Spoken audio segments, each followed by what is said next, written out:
news. A top Chinese official now says Beijing has agreed to extend its tariff truce with the U.S. In the high-stakes arena of global trade, where economic might and diplomatic finesse collide, the United States and China are locked in a contest that could reshape the world's commercial landscape.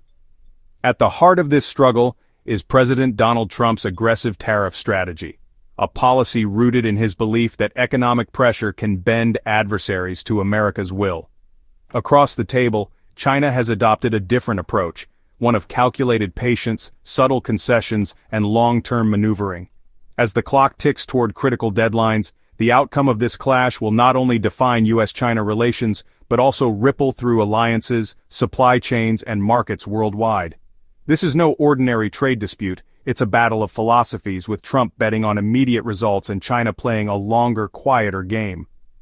The stage was set in Stockholm this July, when Trump's trade negotiators, emboldened by recent deals with the European Union and Japan, sat down with Chinese officials. These agreements, forged through bilateral pressure and reciprocal tariffs, had showcased Trump's vision of trade as a zero-sum game where America must come out on top. With the momentum of those victories, the U.S. team arrived with a clear agenda: force China to curb its imports of sanctioned oil from Iran and Russia, commit to buying more American goods, and scale back its industrial overcapacity in sectors like steel and electric vehicles. In exchange, Washington dangled the possibility of delaying or reducing planned tariffs. It was a classic Trump play, bold demands backed by the threat of economic pain. But China didn't take the bait. Instead of meeting Trump's intensity with defiance or dramatic walkouts, Beijing's negotiators responded with a deliberate calm that wrong-footed their American counterparts. They listened, nodded, and offered just enough to keep the talks alive. In a gesture of goodwill, China lifted some restrictions on rare earth magnet exports, materials vital to U.S. defense and tech industries. Beyond that, however, Beijing made no firm commitments. On the issue of sanctioned oil, Chinese officials signaled they were prepared to absorb tariffs as high as 100% if necessary. On broader economic reforms, they kept their intentions opaque, offering vague assurances of future discussions. It wasn't a refusal to negotiate, but it wasn't capitulation either. It was a masterclass in strategic delay. This approach reflects China's broader philosophy in the trade war: avoid direct confrontation while preserving long-term leverage. By agreeing in principle to extend a tariff truce set to expire on August 12, 2025, China bought itself time without locking into structural changes demanded by Washington.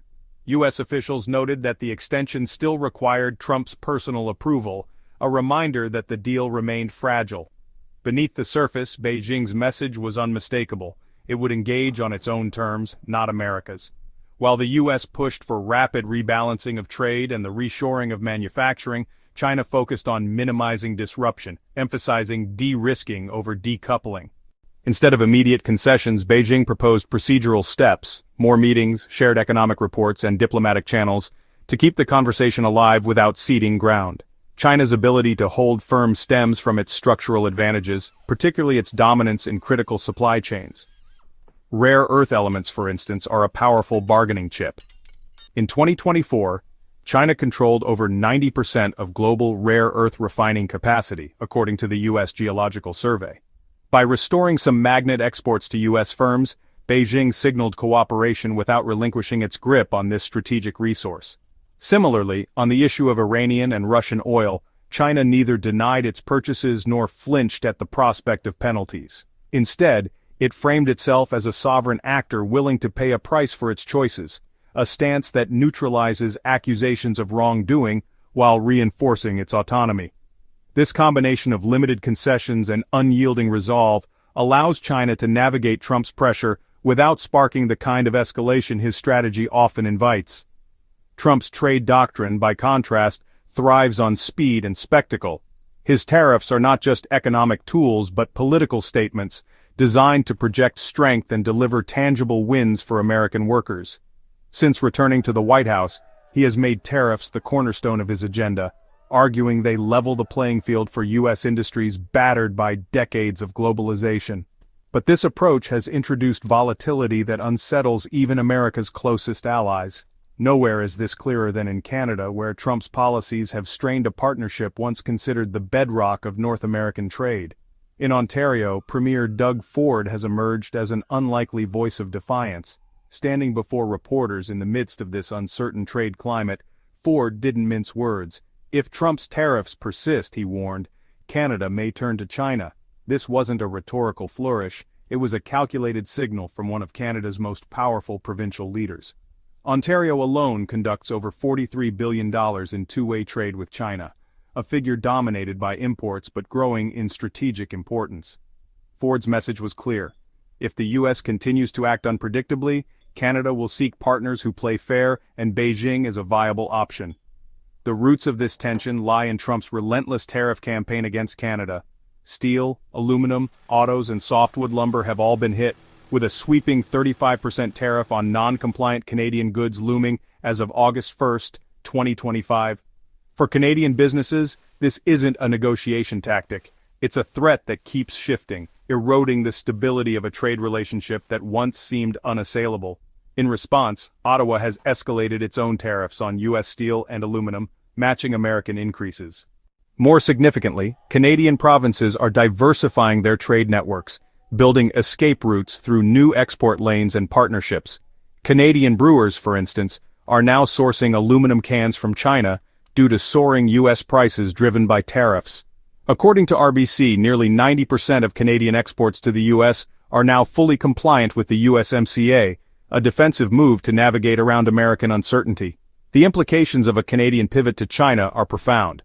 In 2024, Canada purchased $349 billion worth of U.S. goods, more than Japan, Germany, and the U.K. combined. Losing even a fraction of that market to Chinese suppliers would deal a blow to U.S. manufacturers in sectors like autos, machinery, agriculture, and energy. States like Michigan, Ohio, and Pennsylvania, already battered by economic shifts, would feel the pain acutely. Strategically, a deeper Canada-China trade relationship would give Beijing a foothold in North America, a development Washington has long sought to prevent. In trying to strong-arm Canada, Trump may inadvertently push it into China's orbit, a move that could haunt U.S. policymakers for decades. Ford's openness to China reflects a broader reality. Trump's tariffs are creating hesitation, retaliation, and uncertainty among allies and adversaries alike. Rather than pulling partners closer, they are driving wedges. Canada, once America's closest economic ally, is now exploring alternatives out of necessity. As Ford put it, invoking Churchill, "Our enemy's enemy is our friend." If China plays fair and avoids undercutting Canadian markets, Ford sees no issue in deepening ties. This pragmatism underscores a painful truth for the U.S. Tariffs designed to protect American workers risk fracturing relationships and pushing partners toward rival powers. Trump's tariff strategy doesn't stop at bilateral disputes. In a bold escalation, he has opened a new front against BRICS, the economic bloc led by China alongside Brazil, Russia, India, and South Africa. With his August 1, 2025 global tariff deadline approaching, Trump has threatened a 10% tariff hike on any nation aligning with BRICS policies, such as using non-dollar currencies, building alternative supply chains, or participating in infrastructure projects. It's a sweeping move aimed at boxing in China, but it risks backfiring by alienating neutral partners like India, Indonesia, and Brazil, countries that value trade with the U.S. but also engage with BRICS. This threat comes at a delicate moment. In June, Trump announced a trade deal with China, but weeks later, no detailed agreement materialized. The only concrete outcome was a 90-day tariff truce set to expire in mid-August. Instead of finalizing that deal, Trump has broadened the fight, using tariffs as a loyalty test for the global community. Beijing, however, has refused to escalate. Rather than imposing counter-tariffs, China's foreign ministry has issued measured statements, framing BRICS as an open, cooperative platform, not a confrontational alliance. Trade wars and tariff wars have no winners, Beijing declared, positioning itself as a voice of reason against Trump's brinkmanship. Behind this rhetoric, China is quietly strengthening its position. Over the past month, Foreign Minister Wang Yi has held high-level meetings in France and Germany, focusing on green energy, multilateral cooperation, and trade outside the dollar system. Projects like the Dabai nuclear plant, solar installations in Greece, and joint energy infrastructure in Germany are part of a broader strategy to build partnerships without provoking direct conflict. Within BRICS, China is expanding local currency trade, but doing so cautiously. India, for instance, has clarified it isn't abandoning the dollar, even as it increases rupee-yuan transactions. By reframing BRICS as a development-focused bloc, China is winning sympathy from the global south, presenting itself as a responsible economic power. Trump's BRICS threat carries significant risks. First, it's vague. Terms like BRICS-aligned lack legal clarity, creating uncertainty that unsettles markets. Second, it alienates neutral partners who see BRICS as a platform for economic cooperation, not anti-Americanism. Threatening countries like India and Brazil for participating in multilateral groups pushes them closer to Beijing, not further away. Third, it hands China a messaging advantage. By staying calm and avoiding retaliation, Beijing looks like the adult in the room, particularly to European and developing nations wary of Trump's unpredictability. For businesses, Trump's approach is a nightmare. Companies cannot invest confidently when the economic environment is shrouded in uncertainty. Tariffs that shift without warning disrupt supply chains, raise costs, and erode trust.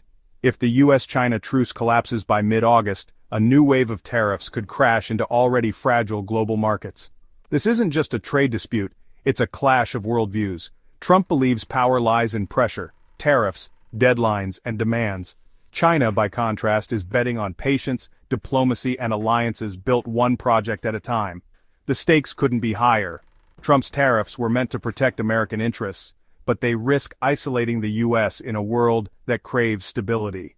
By turning trade into a global loyalty test, he's forcing countries to rethink who they can trust. Canada's flirtation with China, the BRICS bloc's growing appeal, and Beijing's strategic restraint all point to a troubling reality. In trying to dominate the trade game, Trump may be pushing the world toward a new economic order, one where America's influence is diminished. As August 1, 2025 looms, the question isn't whether China will retaliate, but whether it even needs to. Beijing's patience may prove more powerful than Washington's pressure, and the consequences of that shift will echo far beyond the negotiating table.